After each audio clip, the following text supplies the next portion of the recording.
मित्रो नमस्कार. न्यायालयीन निवाडे सिंधुदुर्ग जिल्ह्यातील पाहत असताना एक गोष्ट प्रकर्षाने जाणवली की न्यायालयाचा वेळ व पोलीस डिपार्टमेंटचा वेळ वाया घालवण्यामध्ये कसे आपले लोक पारंगत आहेत त्याचं हे ज्वलंत उदाहरण त्या एक महिन्याभरामधील ज्या काय 50-60 न्यायनिवाड्याचे वाचन करताना माझ्या लक्षात आले ते तुमच्या निदर्शनास आणू इच्छितो आणि मला पडलेल्या प्रश्नाचं उत्तरसुद्धा मला अपेक्षित आहे. त्यापैकी एक न्यायनिवाड्यामध्ये असं म्हटलं गेलेलं आहे, थळकरवाडी येथील हॉटेल युगांच्या परिसरामध्ये दारू विक्रीचा व्यवसाय करत आहे.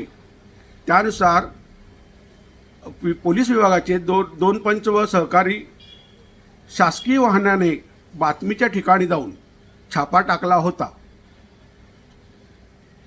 जगन यांनी आरोपीला ताब्यात असलेली पिशवीमधील गोवा बनावटीच्या बॉब्स लेमन वोडकाच्या 82 दारूच्या बाटल्या, रॉयल स्टॅगच्या 180 मिली मापाच्या 8 बाटल्या, मॅकडॉनल्ड नंबर 1 व्हिस्कीच्या 180 मिली मापाच्या 5 बाटल्या, DSP ब्लॅक व्हिस्कीच्या 180 मिली मापाच्या 5 बाटल्या, किंगफिशर स्ट्रॉंगच्या 500 मिली मापाचे 25 कॅन, ट्युबर्ग स्ट्रॉंग बिअरच्या 500 मिली मापाचे 33 कॅन मिळून आले होते असे सांगितले.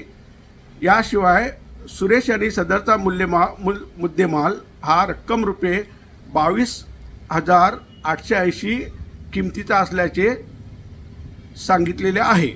आता पोलिसांनी कारवाई करत यांच्यावर कोर्टमध्ये गुन्हा दाखल केला.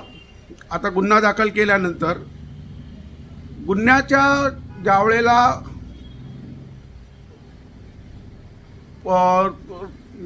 निवाडा दिला गेला न्यायालयाने, त्यात न्यायालय काय म्हणतं हे पहा. कलम 35E महाराष्ट्र दारूबंदी कायद्यानुसार गुन्हा सिद्ध होण्यासाठी जप्त मुद्देमाल दारू आहे, तसेच सदरचा मुद्देमाल आरोपी विनापरवाना विक्री करण्यासाठी बाळगून होता या बाबी सिद्ध करणे आवश्यक आहेत. उपरोक्त नमूद केल्याप्रमाणे जगन व सुरेश यांच्या उपरोक्त आलेल्या पुराव्यावरून उपरोक्त नमूद मुद्देमाल आरोपीकडून मिळवला होता ही बाब सिद्ध होते.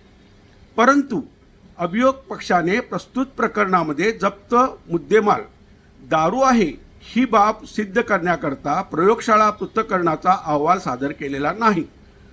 प्रयोगशाळा पृथक्करणाचा अहवालाअभावी जप्त केलेली वस्तू ही दारू आहे ही बाब सिद्ध होऊ शकलेली नाही. सबब आरोपी विरुद्ध निश्चित करण्यात आलेले दोष संशयाच्या पलीकडे जाऊन सिद्ध होत नाही. त्या अनुषंगाने मी मुद्दा क्रमांक 1चे उत्तर नकारार्थी देत आहे. मुद्दा क्रमांक 1चे उत्तर नकारार्थी दिल्यामुळे आरोपी हा निर्दोष मुक्त होण्यास पात्र आहे. त्या अन्वये मुद्दा क्रमांक 2च्या उत्तरात मी खालीलप्रमाणे आदेश पारित करीत आहे. आदेश: आरोपी शंकर भिवा सांडव याची कलम 65E महाराष्ट्र दारूबंदी कायद्या या गुन्ह्यातून फौजदारी प्रक्रिया संहिता कलम 255(1) अन्वये निर्दोष मुक्तता करण्यात येते. आरोपीचे व जामीनदाराचे जामीन व जात मुचलके रद्द करण्यात येत आहेत.